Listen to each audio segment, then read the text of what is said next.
Itt végeztem egy védelmi tanácsülésre, hogy a veszély pontos mértékét fölmérjük, de fenyeget egy jelentős világpiaci energiaáremelkedés.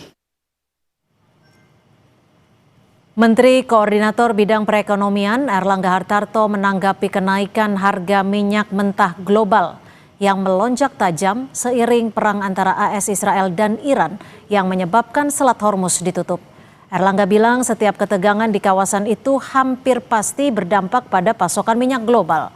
Pemerintah akan melihat eskalasi ke depan untuk mengantisipasi dampak ke Indonesia. Salah satunya kerjasama dengan pasokan selain di Timur Tengah. Udah pasti yang terganggu adalah suplai minyak, dan suplai minyak itu karena Selat Hormuz kan terganggu, belum juga Red Sea.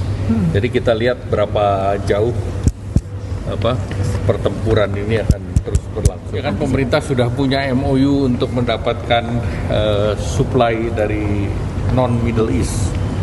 Misalnya kemarin Pertamina sudah bikin MOU dengan Amerika beberapa, dengan Chevron, dengan Exxon dan yang lain.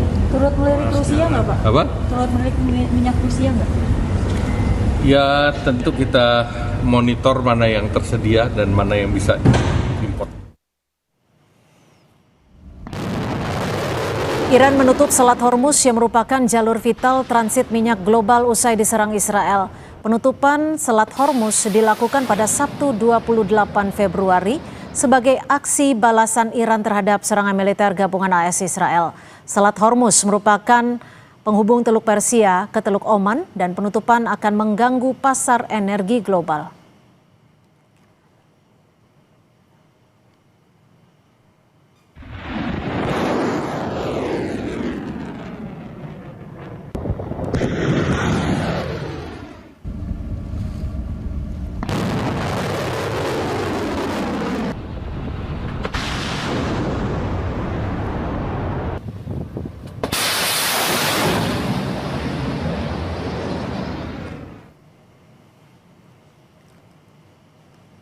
Ketegangan Amerika Serikat Israel terhadap Iran berujung pada penutupan Selat Hormuz.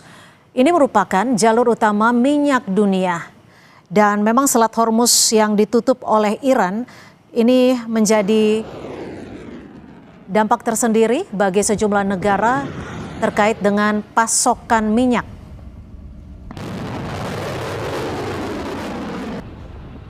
Ditutupnya Selat Hormuz yang merupakan jalur utama minyak dunia. Lalu seperti apa antisipasi pemerintah Indonesia terhadap potensi meroketnya harga minyak di pasar dunia?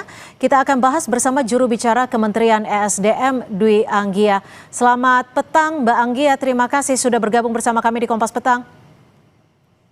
Selamat petang, Cynthia, Mbak Cynthia.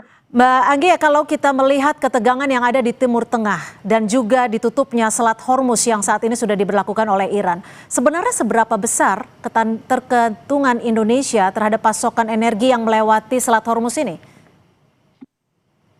Ya, kalau kita berbicara soal pasokan energi, Indonesia ini kan memiliki sumber atau source tidak hanya dari satu wilayah negara ya. Kita memiliki beberapa region yang untuk supply untuk baik itu BBM dan juga crude yang kita impor. Jadi bahwa ada kondisi geopolitik sekarang yang cukup, kalau kita bisa bilang sudah cukup memanas, berpengaruh atau tidak ya secara stok. Kita bisa bicara kalau stok untuk di dalam negeri tidak terganggu, tapi yang pasti ini akan menekan harga minyak dunia, Mbak Cynthia. Karena kondisi ini pasti sudah akan langsung berdampak. Kita tahu sekarang harga minyak dunia untuk Brent itu sudah di angka 78 sampai 79 US dollar. Artinya apa? Harga minyak meningkat dan tentunya akan ada tekanan juga terhadap harga di dalam negeri. Gitu. Kalau kita bicara asumsi APBN untuk harga minyak dunia ini kan saat ini di angka 70 US dollar per barel ya dengan ada kenaikan ini, dan kalau kondisi ini terus berlangsung yang pasti harga minyak juga akan semakin naik tentunya. Ini juga berdampak ke harga minyak di dalam negeri. Dan memang saat ini Mbak Anggia, harga BBM non subsidi sudah mengalami sedikit kenaikan. Lalu bagaimana Kementerian ESDM bisa mengantisipasi potensi kenaikan harga minyak yang mungkin saja jika ketegangan terus terjadi, harganya akan semakin meningkat? Yang pasti pemerintah akan melakukan antisipasi semaksimal mungkin, karenanya besok ini Menteri SDM Pak Bahlil Lahadalia akan langsung memimpin rapat dengan Dewan Energi Nasional dan juga sejumlah kementerian terkait untuk memantau, mengantisipasi kondisi geopolitik yang sekarang luar biasa ini agar tidak berdampak terlalu signifikan terhadap kondisi internal kita di tanah air. Dan kalau kita berbicara harga minyak naik, tentunya tidak hanya kepada harga minyak non subsidi ya, harga minyak subsidi pun tentu akan terimbas dalam hari ini. Artinya kalau kita bicara harga minyak subsidi naik, tentunya beban anggaran untuk subsidi juga akan pasti sudah terbebani, akan bertambah juga. Namun demikian, pemerintah akan melakukan mitigasi, antisipasi terkait hal ini sehingga kita tidak terlalu berdampak. Seperti yang saya bilang tadi, kita memiliki beberapa sumber untuk pasokan minyak tidak hanya dari negara di Timur Tengah ya, kita juga punya dari macam-macam, baik dari Afrika, kita punya dari Amerika juga dan lain-lain.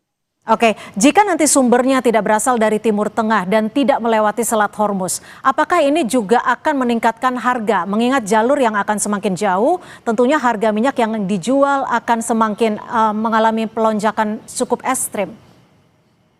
Kalau bicara jalur, sebenarnya kan karena kita sumbernya tidak satu, tidak terlalu berpengaruh. Yang pasti harga minyak naik disebabkan karena tekanan harga minyak dunia yang naik. Lebih kepada itu sih Mbak Cynthia.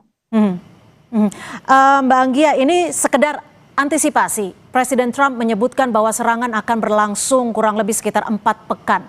Jika memang nantinya harga minyak melonjak ekstrim, siapa yang akan menanggung beban terkait dengan peningkatan harga? Apakah akan dialokasikan kepada APBN atau mungkin justru masyarakat yang akan menanggung? Dalam artian harga BBM akan naik. Kalau untuk ini yang pasti pemerintah akan berupaya semaksimal mungkin untuk menjaga daya beli masyarakat. Dalam artinya kalau untuk BBM bersubsidi sudah pasti akan menjadi tanggungan pemerintah dalam hal ini. Gimana caranya kita menjaga agar masyarakat daya belinya tetap terjaga, tidak terpengaruhi, tidak terdampak dari kondisi geopolitik yang terjadi saat ini. Kalau koordinasi SDM sendiri dengan pihak-pihak terkait untuk mengantisipasi pasokan sudah ada sejauh mana sampai saat ini Mbak Anggia? Besok Mbak Cynthia kita akan memaksimalkan karena besok Pak Menteri SDM akan memimpin langsung rapat menindaklanjuti kondisi geopolitik yang luar biasa ini. Kita semua sama-sama kaget kan, seperti yang kita tahu kemarin Presiden baru saja di hari yang sama baru landing di tanah air dan serangan dari Israel ke Iran ini terjadi, sehingga semaksimal mungkin, secepat mungkin ini akan segera ditangani. Yang pasti masyarakat tetap tenang. Karena kalau bicara stok BBM kita masih aman, masih mencukupi. Mungkin yang akan terdampak ya tadi seperti yang Anda sampaikan, karena harga minyak dunianya sudah naik, harga minyak naik pasti sedikit banyak akan berimbas terhadap harga, terutama untuk yang BBM non subsidi. Oke, yang dikhawatirkan ketika pasar energi global mengalami gejolak, ini kita akan masuk dalam fase panic pricing. Apakah skenario pemerintah sudah disiapkan untuk setidaknya menekan kepanikan di masyarakat Indonesia pada khususnya? Tidak hanya skenario pemerintah, di sini juga teman-teman media juga bertanggung jawab untuk tidak menimbulkan kepanikan tentunya di masyarakat. Kami juga mengajak bekerja sama agar teman-teman media juga memberikan informasi yang utuh, kemudian juga tidak menimbulkan kepanikan, menenangkan masyarakat. Seperti yang saya sampaikan tadi, kita dalam kondisi stok untuk BBM aman, dan yakinlah pemerintah akan terus menjaga agar masyarakat tidak merasakan dampak yang signifikan terkait dengan kondisi geopolitik yang terjadi saat ini. Oke, baik, terima kasih juru bicara Kementerian SDM Dwi Anggia sudah berbagi informasi di Kompas Petang. Selamat sore Mbak Anggia. Selamat sore. Ya. Saudara, informasi lainnya masih akan kami sajikan selepas jeda, di antaranya kuliner khas Timur Tengah modern jadi pilihan menu berbuka puasa di Bandung, Jawa Barat. Seperti apa kenikmatannya kami hadirkan usai jeda di Kompas Petang.